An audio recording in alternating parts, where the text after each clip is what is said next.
छुड़ाइयो लाख पले की लाड़ियाँ मेरे जीव के यही जीवन, मेरे जीव के यही जीवन। इन पाँव तले पड़ी रहूं, धनी नजर खोलो बाटो, पलना वालो निरखो नेत्रे, मेरे जीव के यही जीवन, मेरे जीव के यही जीवन। प्रणाम जी।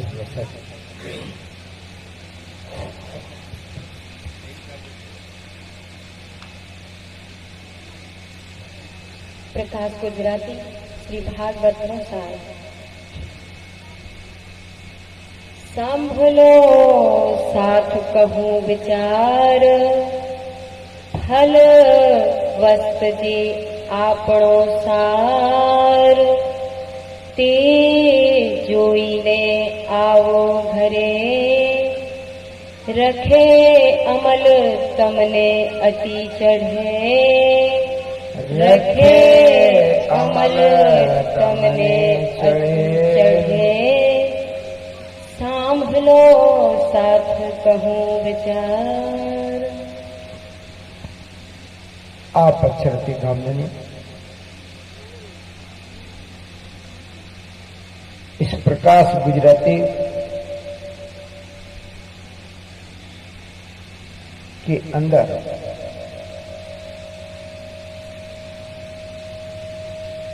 आपको भागवत के सार के बारे में समझने में बताया, क्योंकि आजकल भागवत का एक इतना बड़ा चारों तरफ गांव गांव शहर शहर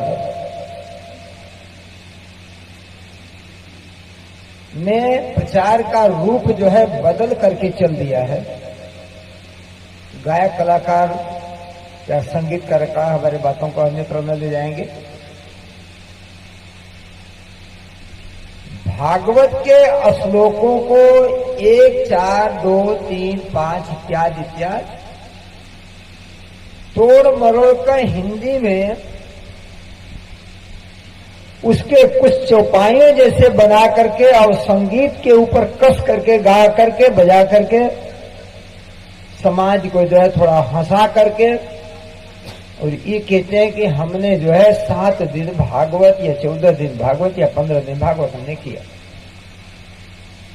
मतलब तान मान बान के साथ। लेकिन जो भागवत है वो सभी ग्रंथों के दिल का एक टुकड़ा है।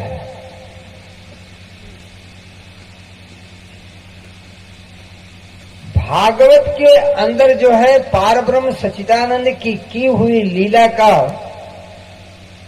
रसपान न करा करके एक संगीतमय बना करके समाज को हंसाने,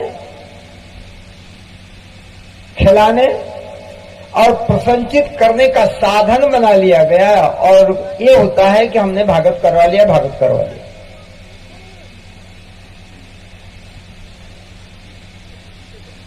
कल की चर्चा में मैंने आपको सभी ग्रंथों के सार के बारे में, ग्रंथों की उत्पत्ति के बारे में, वेद से लेकर के आखिरी ये वाणी तक उसका कारण और उसका कार्य सबके बारे में धीरे धीरे हमने प्रस्तुत किया। शायद मुझे आशा है कि आप लोगों को बहुत अच्छा भी लगा होगा। उसी में से एक भागवत है।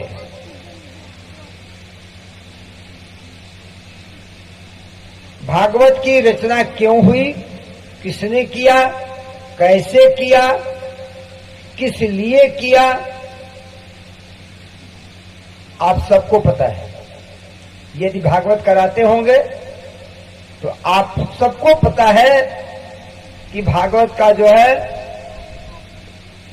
वक्ता कौन है और भागवत का श्रोता कौन है। पर जो आज कलयुग के अंदर भागवत हो रही है, तो क्या सुखदेव मुनि ने जो भागवत राजा परीक्षित को सुनाई थी, इसी तरह से सुनाया था कि कोई और तरीका था? राजा परीक्षित के सिर के ऊपर मौत जो है नंगी नाच कर रही थी। उनके सिर में जो है सोना मरा हुआ था,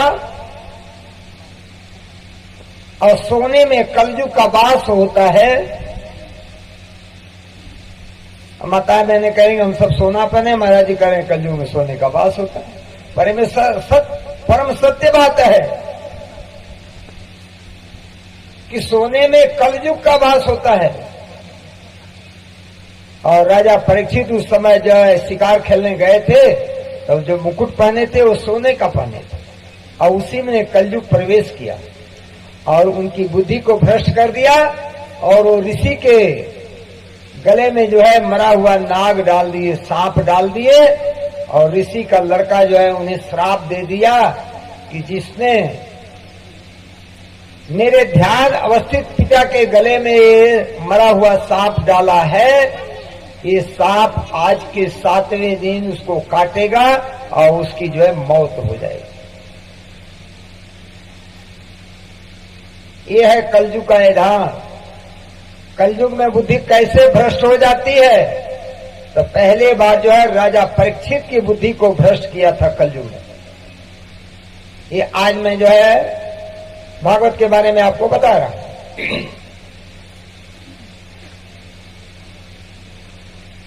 जब राजा परीक्षित को पता चल गया कि मेरी मौत होने वाली है, ऋषि का लड़का जो है मुझे श्राप दे दिया है और कहा है कि 7वें दिन काटेगा, तो जानते हैं जब सिर पर मौत नाचती है तब ख्याल आता है कि अब क्या करना है।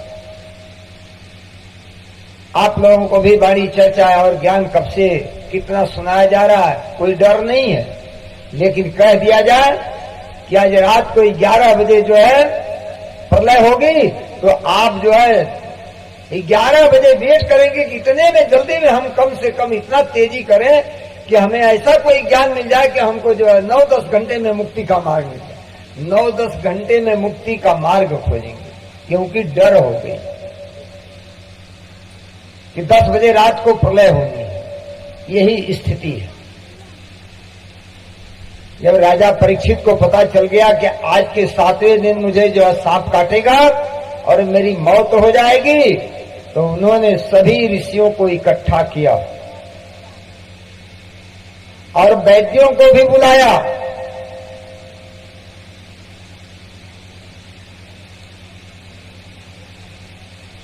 सभी ऋषियों में चयन किया गया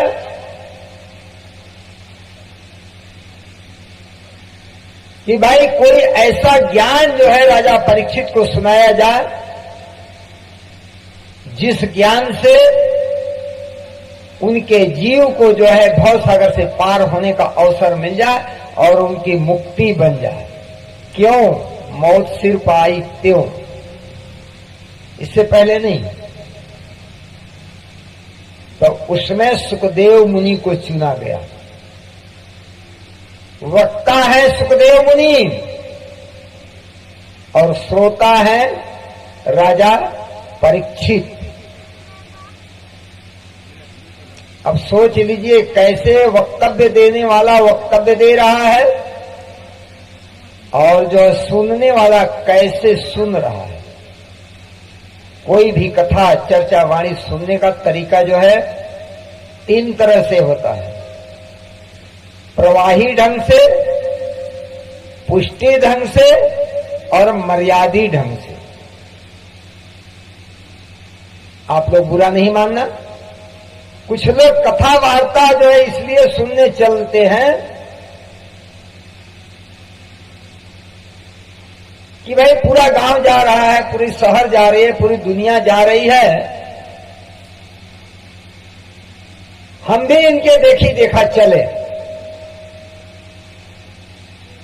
तो आ जाते हैं, मंडप में बैठ जाते हैं, पंडाल में बैठ जाते हैं और धीरे से अंदर मोबाइल को चालू कर देता हूँ, देखते रहते हैं कौन सी कथा हुई, कहाँ की कथा हुई, प्रसंग कहाँ का है, किसका नाम लिया जा रहा है, किस विषय पर बात हो रही है, इससे लेना देना नहीं है। हम तो अपने मोबाइल में डूबे हैं या हमारा ध्यान कहीं अन्यत्र है।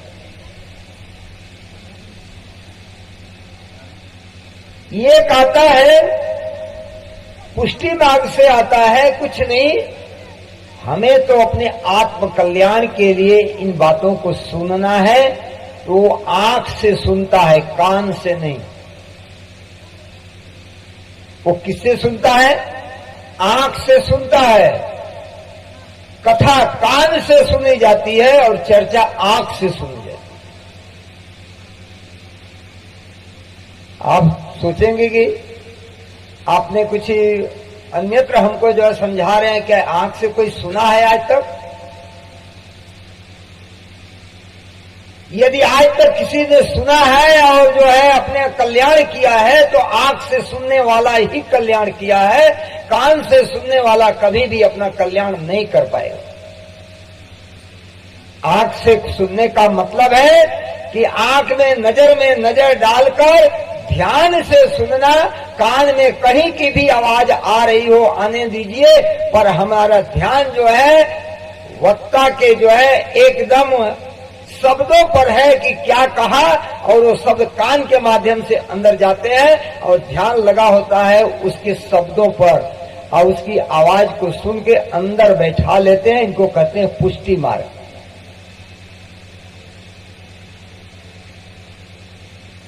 एक होते हैं अपने सम्मान इज्जत के लिए आते हैं कि चलो सब लोग चले हैं तो हमको भी कुछ न जो कुछ सम्मान मिलेगा, इज्जत मिलेगी।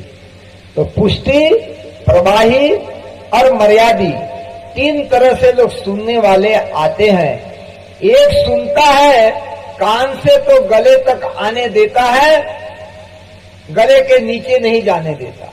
एक सुनता है इस कान से तो इस कान से बाहर निकाल देता है, कोई लेना देना नहीं। और एक सुनता है कान से तो उसको गले से निकाल करके हृदय तक आने देता है, और जो बात हृदय में आकर के चुभ जाती है तो वही पुष्टि मार्ग के लिए उसके कल्याण का मार्ग प्रशस्त करती है। वक्ता है सुखदेव मुनि और श्रोता है राजा परीक्षित।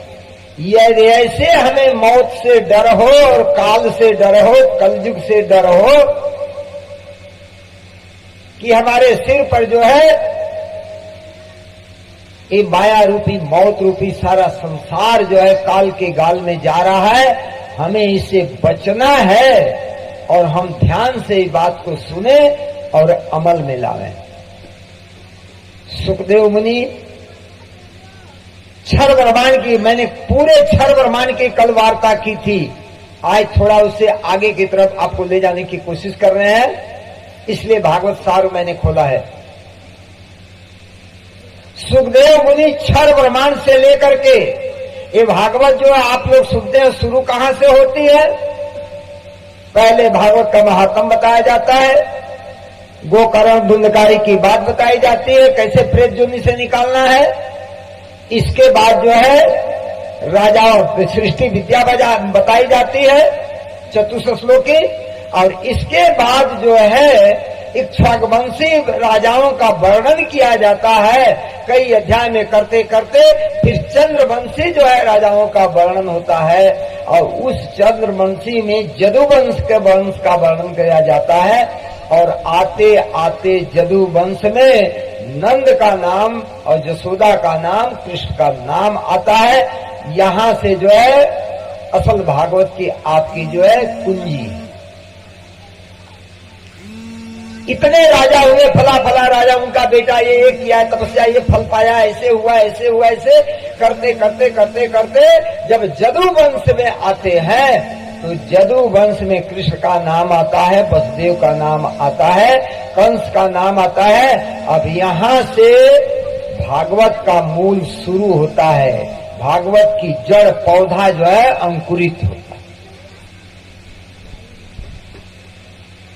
अब हम क्या सोचते हैं कि पूरा भागवत 12 स्कंद में है, किसी बात को कहने के लिए पूरा ग्राउंड बनाया जाता है। और कहना है मैं एक जो है पार ब्रह्म ने उसने लीला की है केवल 11 साल तक, और 52 दिन तक जुदाई की रही है।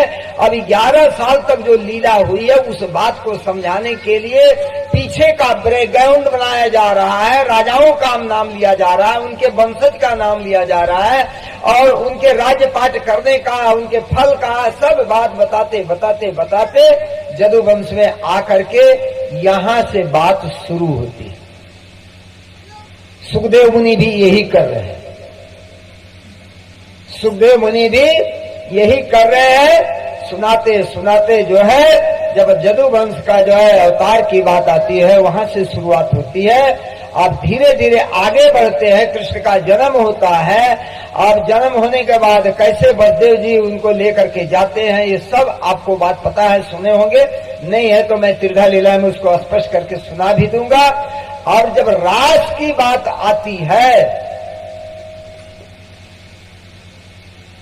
जब रास का वर्णन सुखदेव मुनि करने लगते हैं, अब प्रसंग आता है कि जब बांसुरी बजी और बांसुरी की आवाज सुन करके हमारी माताएं बहनें और गोपियां, क्योंकि ये वाणी में जो है अखंड रास का वर्णन है और भागवत के अंदर प्रतिबिंब रास का वर्णन है और उसमें रास और महारास है। जो गोपियों के जो है शरीर से, जहूर शरीर से निकलकर, मतलब भौतिक शरीर से निकलकर और भागने की बात आती है, ससुर को, अपने पति को, अपने बच्चे को रौंदती होती जाती है।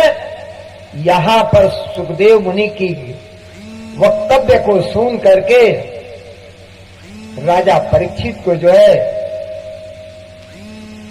एक विस्मिता का भाव आ जाता है। अब उठ करके खड़े हो जाते हैं और उन्होंने बीच में टोक लगा देते हैं, रोक लगा देते हैं। कहते हैं कि मुनि, ये हमारी माताएं बहने नंगी बदन भागी, अपने वस्त्र का ध्यान नहीं दिया, अपने श्रृंगार का ध्यान नहीं दिया, कानना भूषण पाए पहनिया।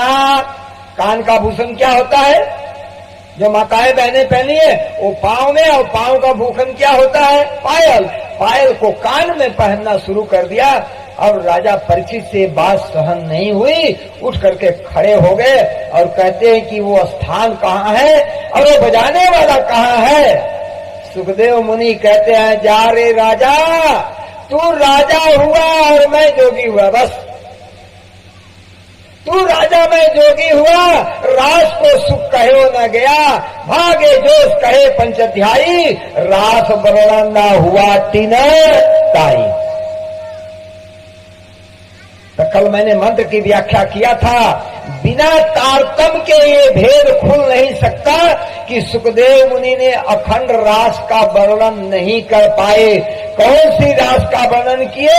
भागे जोश, उनका जो जोश था, योग माया की शक्ति थी, उनके अंदर से भाग गई और कहे पंच अध्यायी रास का वर्णन 5 अध्याय में कर दिए। और 5 अध्याय जो है आपके अंदर भागवत के अंदर वर्णित है। वो प्रतिबिंब की रास है, अखंड रास नहीं है। अखंड रास तो आज भी हो रही है। और अखंड रास को करने वाला कौन? अक्षरातीत पार ब्रह्म था। अब सुखदेव मुनि वहां जो है कह रहे हैं कि जा रे राजा, तुझे ये काम नहीं करना चाहिए था। मेरी सुरता, मेरा ख्याल, मेरी नजर लगी हुई थी, उस रास में उसका वर्णन मैं कर देता, लेकिन बीच में जो तुमने रोक लगा दिया है, बीच में उठ करके प्रश्न कर दिया है, इसलिए मेरी सुरता, मेरा ध्यान टूट गया और मैं अब जो है वो वर्णन कर पाऊंगा नहीं, और तू राजा का राजा रह गया और मैं योगी का योगी रह गया। अब उसको ये चौपाइयों से सुनेंगे तब आपको विश्वास।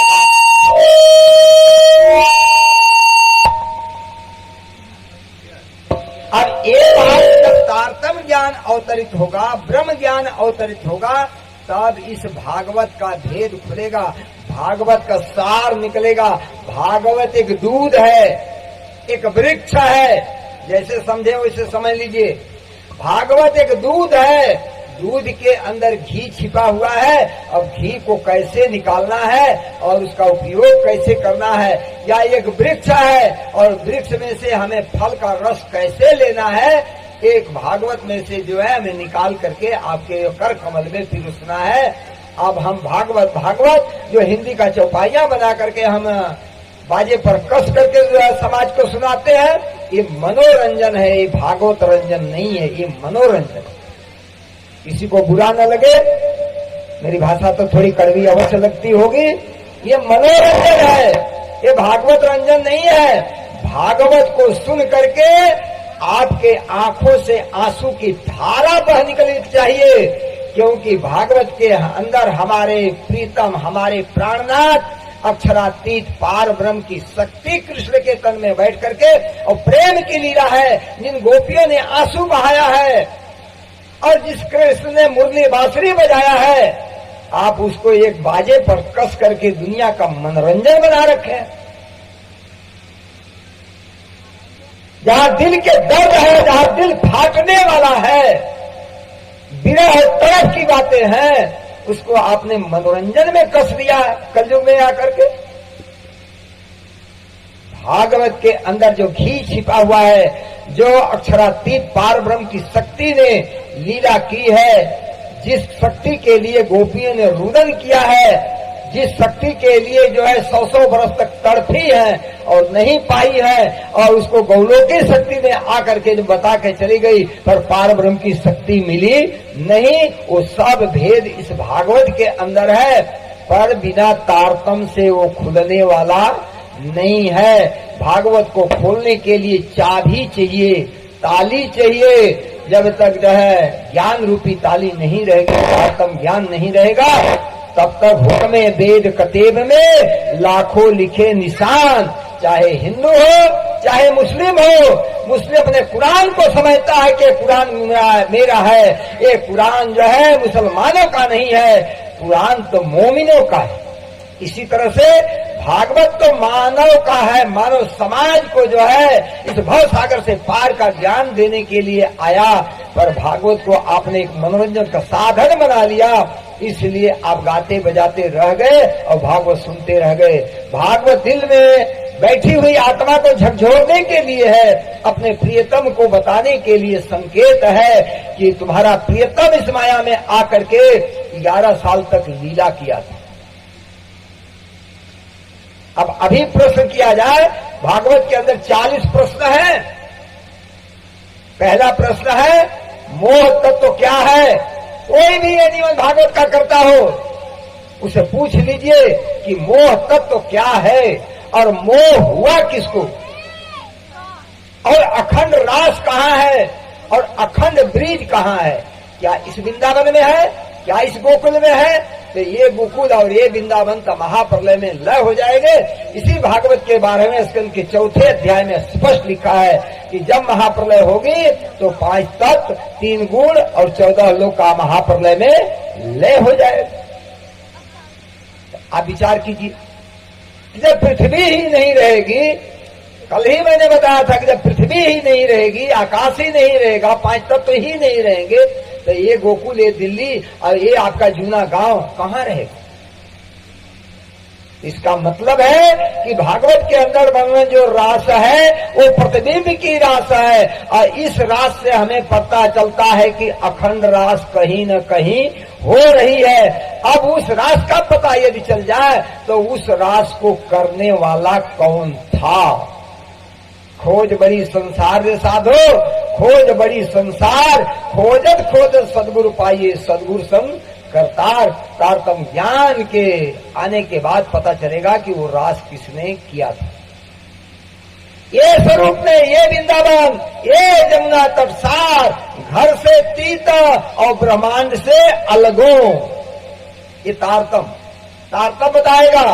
घर से तीत मतलब परम धाम से नीचे और ब्रह्मांड से अलगो ऊपर, ये तारतम्य की धो निंदा। ये आ करके निर्धार किसने किया?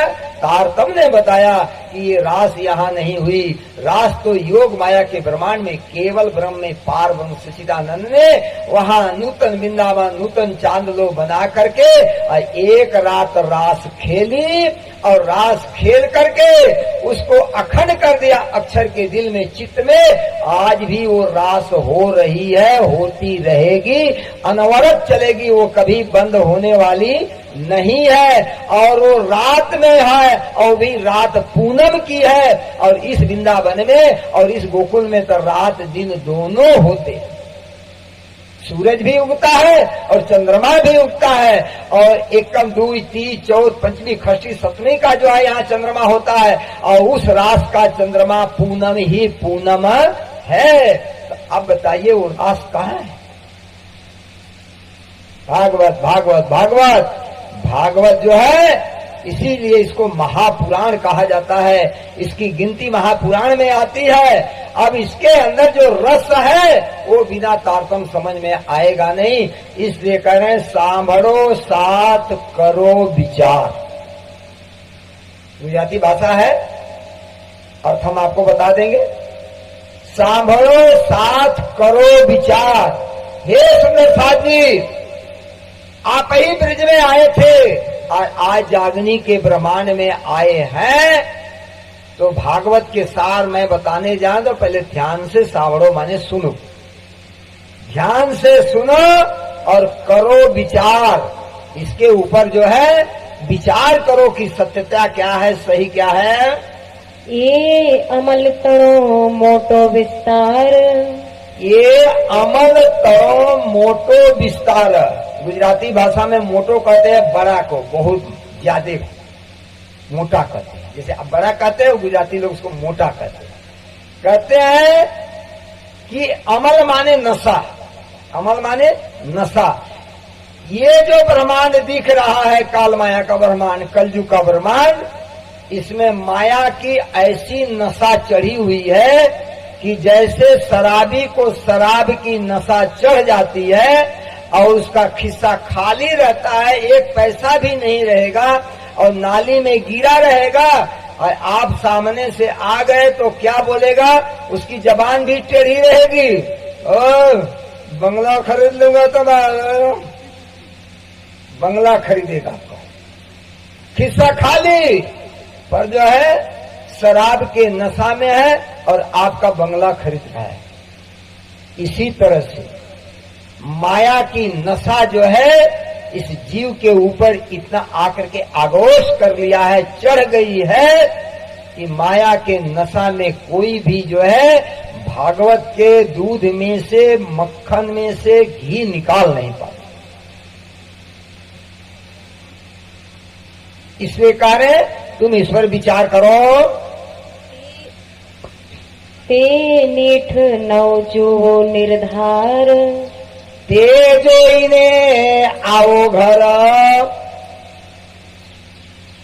कह रहे इसको जोईने माने देख करके,